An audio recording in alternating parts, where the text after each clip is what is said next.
aqui de boa com o Doguinho novamente. Escapou! Eita, pô! O Doguinho escapou! Ô, te neguei, o velho. Achei que o cachorro ia me matar, mano. O cachorro escapou. Passa pra dentro. Aquele caldinho de cana, aquele pastel, aí no cardápio tá: não alimento o Júnior. Aí o Júnior aqui do lado. Tá muito magrinho, tem que dar comida pra ele.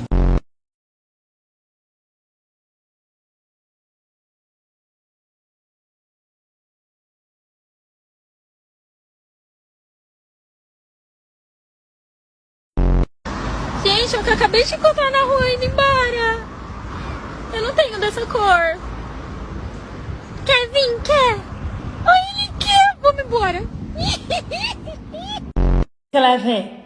Vem, milagre, vem. Vem, meu amorzito, vem, minha coisinha linda, não tem tamanho. Fala.